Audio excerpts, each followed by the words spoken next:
hindi ka taga rito sa amin, hindi ka taga rito, huwag kang maliligo dyan. Tingnan natin mga kamamshi at ikikwento ko sa inyo kung ano yung kwento ng ilog na to. Ayan yung connection ng ng ilog. Ayan, malaking ilog suba. Ayan, tingnan natin dito.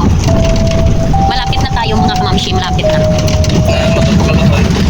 Ayan mga kamamshi, ayan na po yung pangalawang ilog na dadaanan natin. Ayan. Noon mga kamamshi, nung hindi pa to hindi pa ito nilagyan ng hindi pa nilagyan ng taytay. Ayan. Diyan din kami dumadaan yung mga sasakyan, diyan dumadaan patungo doon sa kabila. Ayan, diyan ilog din yan. Itong ilog na to, umulan man o hindi, marami talaga tong tubig. Diyan kami noon dumadaan yung sasakyan yan dadaan papunta doon. Kaso noon hindi pa ganito yung kalakas yung tubig. Ngayon na ginawa na siya ng taytay, ay ganyan na kalakas yung yung tubig at saka dito kumukuha yung yung mga yung mga kino-construct na na daan, yung sinisemento. Dito kumukuha ng mga tawag ng graba. Balas, yung balas buhangin. Buhangin dito yung kumukuha kaya siya lumalalim ng lumalalim. Noon hindi yan malalim. Ngayon malalim na yan mga kamamshi. Tapos maraming diyan, maraming nalulunod. Talagang maraming nalulunod sa na dyan mga kamamshi, sa suba na yan. Ilog. Oo, ilog. Suba yung tawag dito sa. Ayan, marami talaga yung mga nalulunod.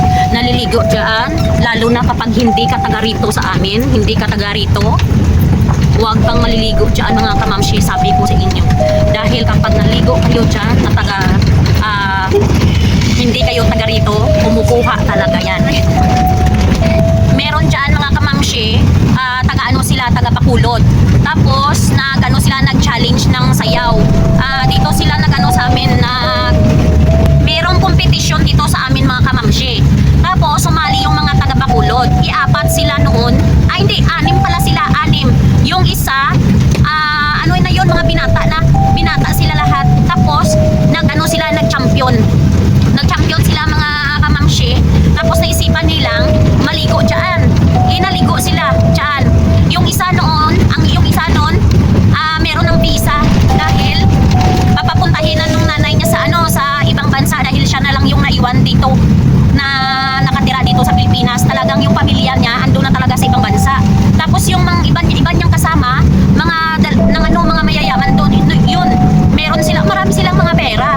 Kaya kung merong mga challenge na sayaw o kaya merong kompetisyon na sayaw sa ibang lugar, sumasali talaga sila. Kaya hindi ko nga alam paano nila naisipan na maligo dyan. Ayun mga kamamshi, yung masamang nangyari sa kanila, yun yung ikinaano siguro ng nanay nung mga bata na yun. Kasi lahat sila mga kamamshi, patay sila dyan.